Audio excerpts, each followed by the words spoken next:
thanks everyone, and thanks for coming. I'm really happy to be here at this local Google developer group. Thanks, Lucas, for the invitation again, and happy to have worked with you to organize this. It was really a pleasure. So we have a little agenda for you today.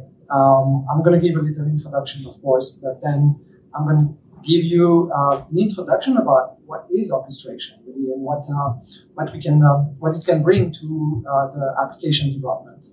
And I will give the floor to Abhishek.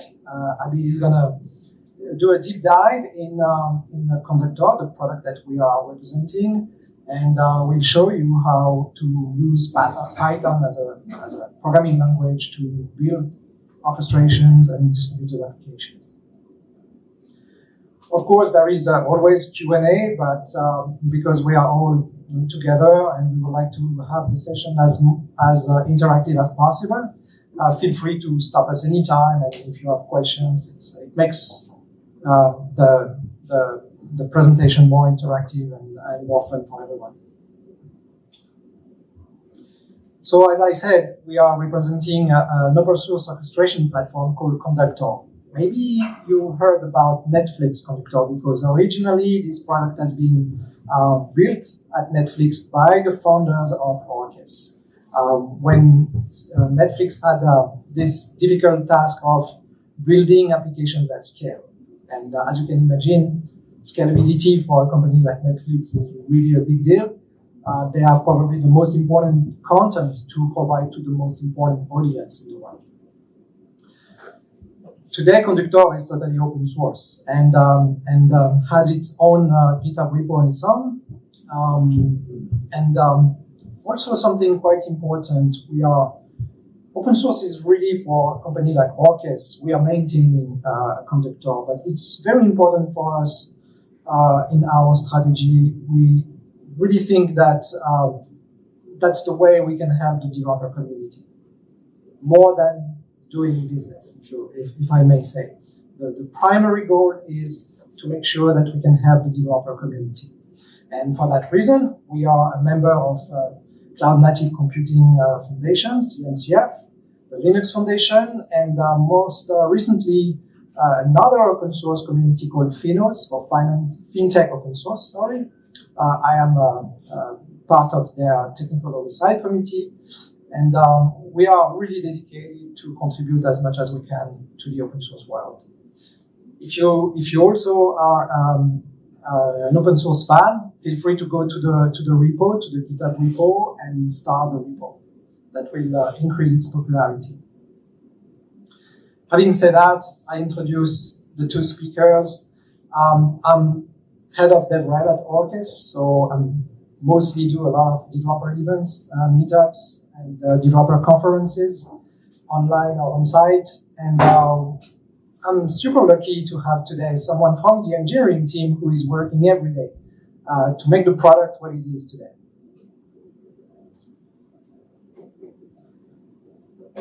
If you want to become a Conductor champion, meaning like if you manage a local community, if you're organizing developer events, this is really something we would like to help you by sponsoring your event.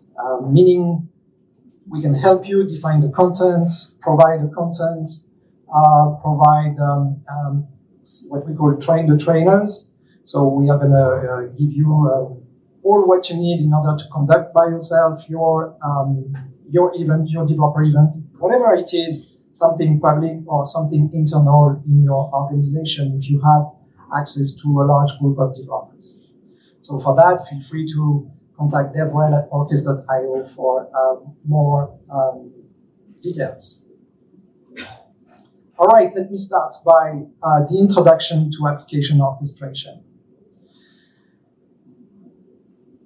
As you may have noticed, since a few decades, the application architecture is in a constant evolution.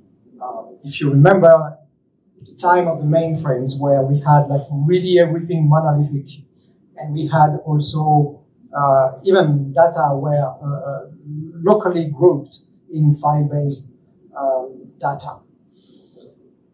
The evolution with the innovation of personal computers and the network as Ethernet made a change in the application architecture. The application were totally decoupled from the data, and there was the emergence of the relational databases with Oracle, Sybase. I have like more than 30 years of career. I started my career at PowerSoft and Sybase, and it was really in that particular time when I was at school. I learned how to build applications in COBOL. So I experienced that. It was like pretty fun because it was seen as a kind of revolution. I remember Windows 95 was also promoted to everyone. I remember when I was going to work one day, I stopped. I'm French. I was in Paris, and I passed in front of one of these big shops like Best Buy, what you have here in the US, and people in the entrance were promoting Windows 95 to everyone. That can be someone totally not familiar with the IT. That was a big revolution. And since then, the evolution constantly continued in, for example, with the internet coming, with decouple in the application and the way to consume data with the functions called CGI. I don't know if you remember that. And then to have something a little bit more structured, we have been seeing the application servers with more service-oriented architecture between the app and the data. And then we can continue again with the virtualization and having like applications in container. And first of the decouple of the front end and the back end and the explosion of APIs everywhere, more than service-oriented architecture as before. Emergence also of the new databases called metadata or document databases like MongoDB that made the application architecture a little bit different than what it was before. It continued with the API proliferation everywhere and the emergence of real-time streams as well as the metadata. So all the Kafka, the RabbitMQ, all those systems in order to build applications that are in a larger scale. Today, it's really distributed application, meaning like every component of your application can run anywhere, in the cloud, in your cloud, at your partner, at your client. And that's why application architecture, needs something to orchestrate all of those routing between all of those services. So it's the revolution of the microservices, and this is what we think the orchestration is everywhere. Of course, the orchestration is first in the service orchestration. All APIs, microservices, or cloud functions, we need to make them to execute a transaction, to call them in a kind of sequence, in flow. But we have also, since a long time, what we call BPM, with process automation, human task, business process, in order to reach a goal that is composable business. So if everything is really well modelized here, we can really build new businesses by composing with different processes. We see automation in DevOps more and more. If you look at delivery deployment, managing tests, release pipeline, monitoring, everything is based on orchestration today. We see it in security, fraud detection, how to check automatically all vulnerabilities of your repos, managing threats and incident responses. We see also orchestration in data with ETL, with data pipeline, construction of data pipeline, because we have more and more data to manage, and also how to migrate data. We have it in event orchestrations also, in, to manage integration with third-party systems, with implementing queuing, alerting, And something that is coming more and more, we see that from our customers, is AI orchestration. How to index automatically content, how to manage the queries and provide context to the queries to LLMs. But the problem of this is, what about if your use case is this? Meaning you have internal services deployed as microservices. You want also to consume APIs. You're going to collect a lot of data from that. This data needs to be transformed, so you need to do a little bit of ETL. Then you need to index that. So you index in a vector database, so all of the content will be stored in a vector database properly and ready to be queried. But before being indexed, you need to have a human who's going to validate that the data is correct or not, or relevant for the future query. So with all of this, you need a pure player of orchestration, and that's exactly what we're gonna show you today. If we look at the anatomy of an orchestration, we can see what? We can see that it's just a sequence of tasks that can be executed in sequence or in parallel. The good thing, because we are on distributed application here, is that all the tasks can be written in any language, can be executed anywhere, and can be written in any language. So inside the same flow, you can have different tasks written in different languages by different teams, because sometimes you're in a big organization and you have different teams that are building with different technologies. So which is good, because you don't have to force anyone to use a particular technology. You can say, you are Python, develop in Python. You're in Java, you develop in Java. This is pretty common. I have a background in fintech, and we see that more often, like on the front office, what we call the front office, which is really the trading floors. In the middle of traders, you have really development teams that are ready to develop when the traders are asking something, and of course they're going to use Python. They don't have to the luxury to say, oh, we're going to think about something very well structured in Java, we're going to take time. They don't have time. Traders don't have time. So really, orchestration can be used to implement some complex application flows and make them super easy. An application flow is something that starts and ends, and in between you have different tasks, and tasks can be routed with switch cases, with to conditionally execute tasks.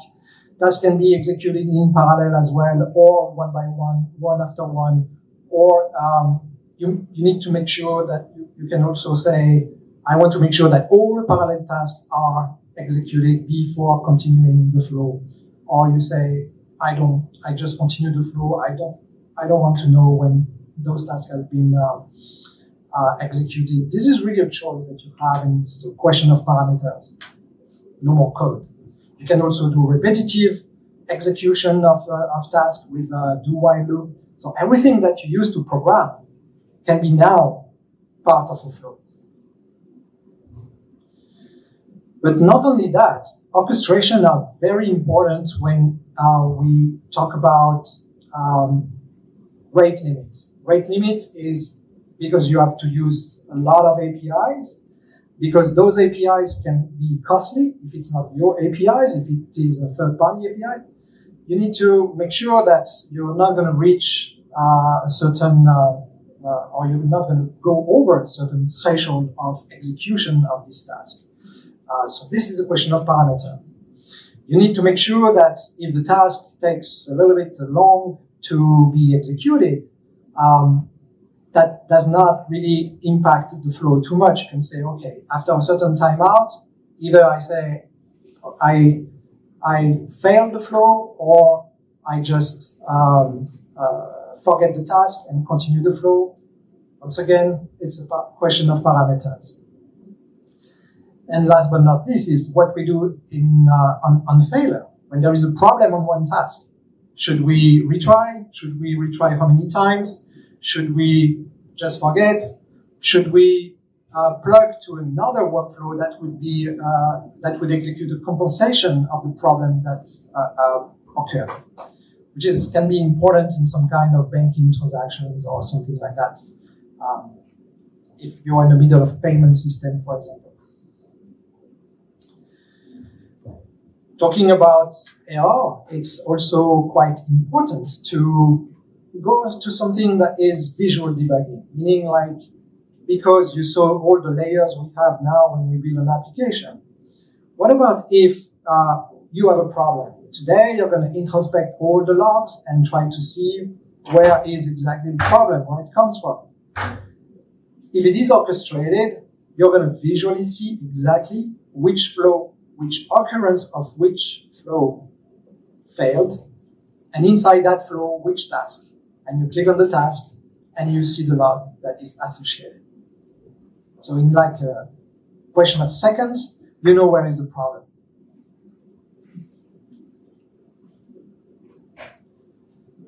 So with Conductor, you can really build the next generation of distributed application.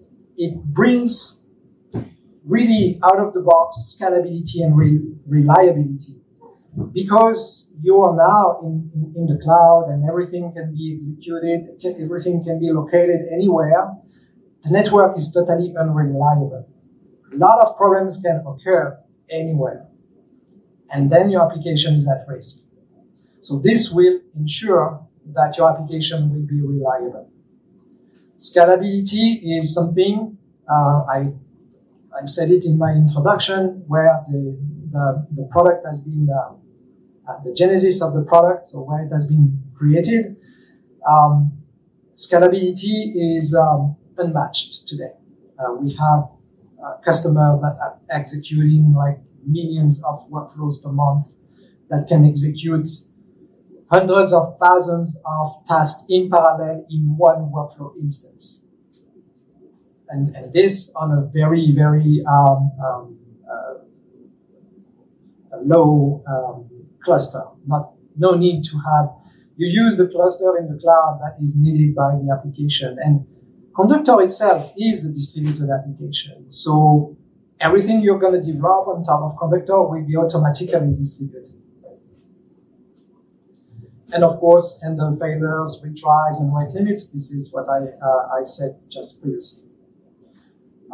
Something more importantly, because we always talk about the cost of development, but the total cost of ownership of one application is just 20% of the development. 80% is on the maintenance. And maintenance is based on what? It's based on a lot of time business changes. Like when you deploy the application, the day after you have like the business that says, oh, we need to modify something. Oh, we sold the application or the service to this customer, but he wants exactly what we do, but with this little difference. How do you manage that today? If then in your application, this is what we see commonly.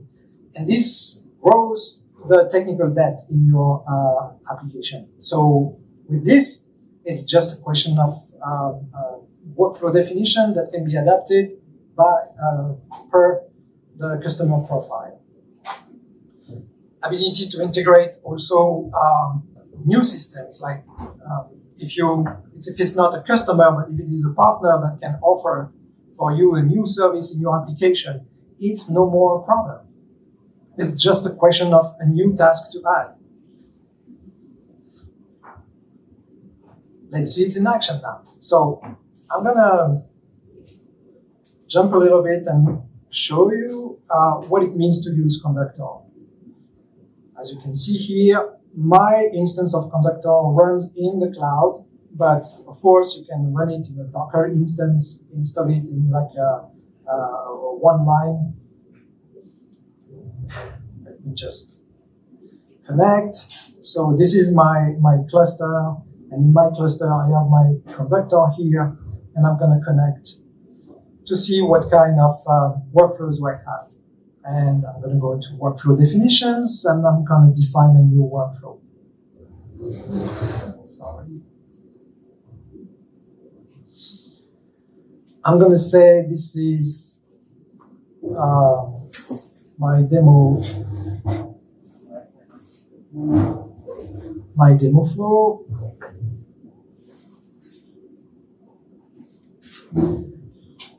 And basically, adding a task is as simple as clicking here, and I say what kind of task it is. It can be an event task coming from an event system or not. It can be an HTTP call. It can be business rules. It can be a call directly to a database. Let's take the HTTP task. This is it a get? Is it a post? Is it a delete? Whatever. So here I'm using just a tester API just for the sake of the demo. You can define what will be the header, what will be the parameters. If you use Postman, this is something that you do every day. Now it's going to be part of your application. And once I save this, and I just want to run my workflow, I go to the execution and I can see that this has been executed. I can introspect normally. Sorry about that.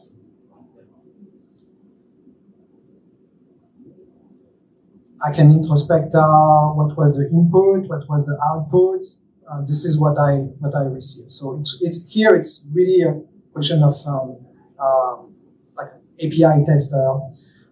We can see the timeline when it has been executed. So that is good because if I go back to the definition and I add, let's say, I'm going to use a fork. Let's say,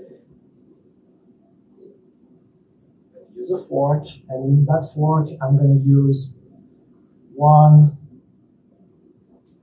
and 2 HTTP call. Sorry, this one is not the right.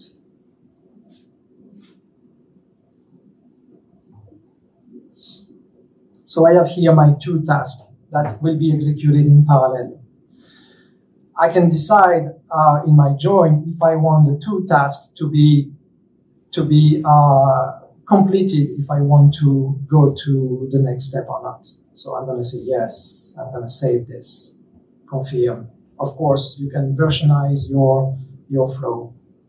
And I'm going to run again. Now, if I run this workflow, I'm going to see that everything has been executed.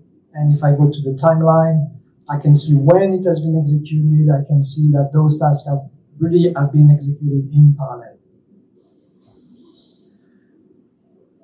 But this is really to call microservices, APIs, the way you want. You have like a lot of different things that you can do, of course, if I want to go back to the definition once again.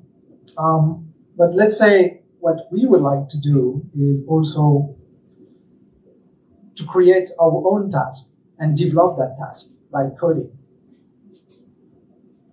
By doing here, coding something that we call a worker, and you're going to hear that word worker a lot in Abby's talk right after. I'm going to say this is my task. Oops, sorry.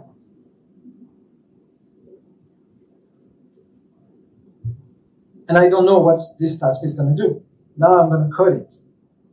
Let me save that. So to execute this task, to create the code of this task, what I'm going to do is I'm going to switch to my terminal here, and I'm going to use a developer tool called Conductor DevTools, and I'm going to say I want a worker and I want JavaScript. The name of my app will be my super demo, and the task will be my task. Olivier, can you make the font just a little bit bigger? Oh yeah, that's a good point. Let me see. Just Apple Plus should do it. Awesome, thank you. Yeah. And once I did this, I'm going to go to my code editor. Sorry. I'm going to go to my super demo app that has been created.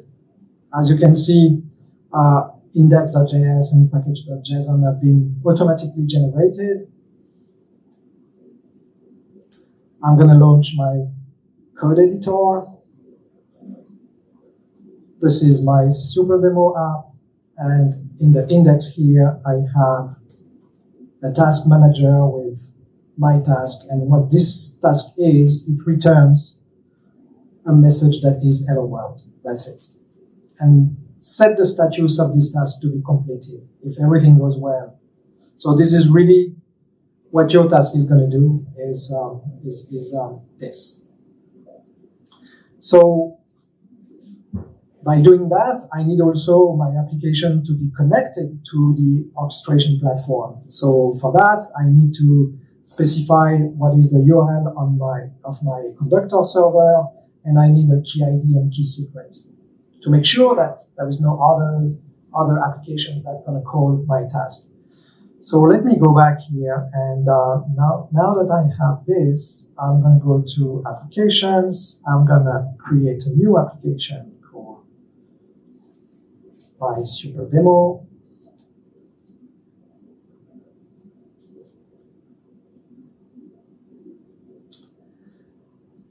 And I'm going to create for that application some access key. I have a key ID that I'm going to copy and, put in my code. And I have a secret.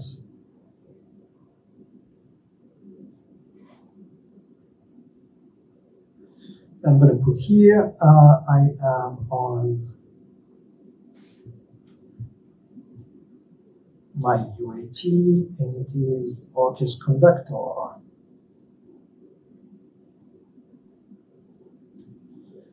.io/API. That's it. I go back here. I'm going to do npm install to install.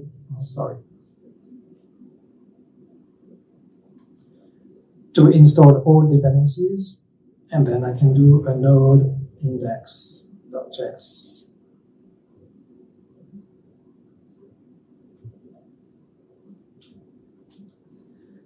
So now my application is listening. If there is a flow that is executed with my task, this code is going to be executed. So the orchestration is on the cloud, but my task is in local. That's the definition of a really distributed application. Let me go back to Conductor here and go to demo flow. We're going to do a run again.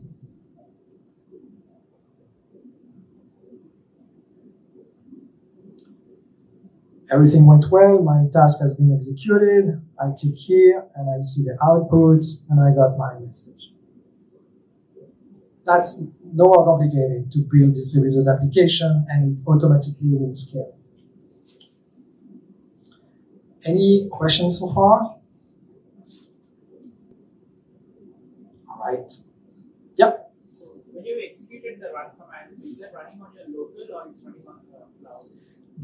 The run is executing, the flow is executing in the cloud, but the task is executed on my machine. So can you see the response in the local machine?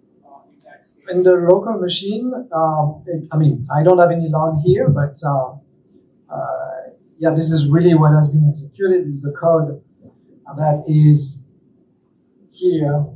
Let me put it also a little bit bigger. As you can see, this is the task definition name is my task, and I say return the output data is hello world. Okay, thank you.